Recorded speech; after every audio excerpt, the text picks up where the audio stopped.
Hello, it's Jen from Jen's Creative Classroom here, just showing you how I'm going to use the watercolour pencils to colour in these lovely Japanese blossoms, which are stamp set A1155 in the Australian New Zealand book. You'll find them on page 91.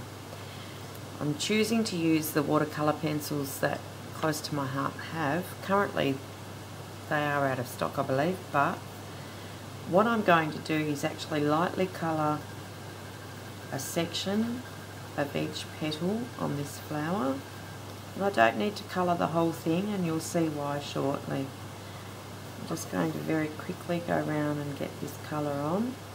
I'm using the sorbet pencil for this bit, and I want you to notice that when I'm colouring, I'm actually turning the work. It's actually really important when you do the next step, which is with the paintbrush, to work in the direction that is towards you, and that way you're much more comfortable with it. So there's the pink on the flower. I'm going to deepen the colour of that now with some orange. This is the, just plain orange colour.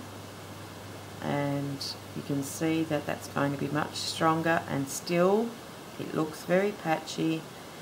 This time I'm going for all the dark crevices and corners of each petal, and you'll see why in a minute, because that actually gives me some depth to the flower.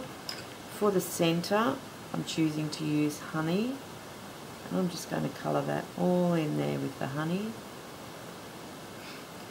Then I've got olive for the green, and I'm just going to do the dark bits on the stamp. Where all the shadows are on the stamp, that is the heavy lines, that's what I'm colouring with. And then finally, on these little pink blossoms down here, I'm just putting a little bit of pink in for those. One more colour. Just because this is old looking, I want to put a little patch of autumn terracotta in spots along this, just to add a little depth to the colours. Okay, so all the pencils on now. What I need to do is actually use a little bit of water and a paper towel. The paper towel allows me to make sure I don't have too much water on the brush, so that I can actually spread this colour out, and you can see that that will work its way down for me.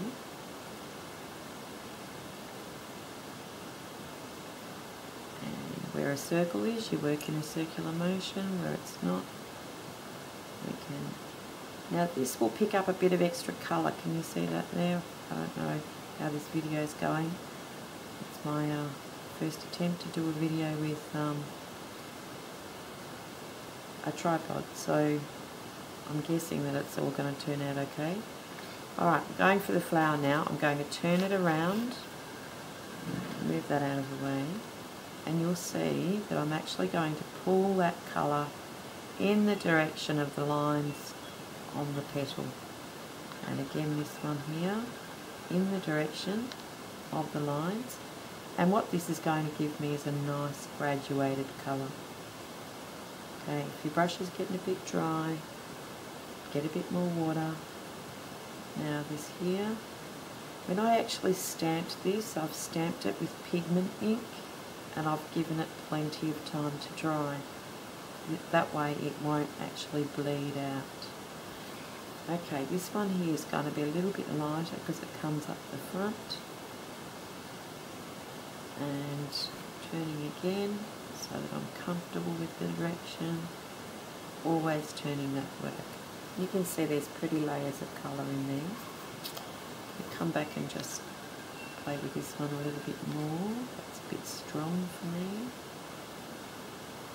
Okay, now we go down to the leaf, and again I'm turning the work, and getting that colour working for me here. And last but not least, this other leaf. Lovely little pink blossom.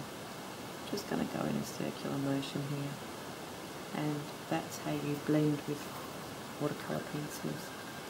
This one here is not quite dark enough for my liking, so I'm going to actually tip the pencil into the water, and that will give me a darker, vibrant colour to start with, and then I'll blend that out. There we go. Now that's going to all end up assembled on a card for someone to use. So there you have it. This one here I've stamped just in plain brown, and I'll do the same colours. It'll look quite different because of how it all colours up on the cardstock. Thank you for watching.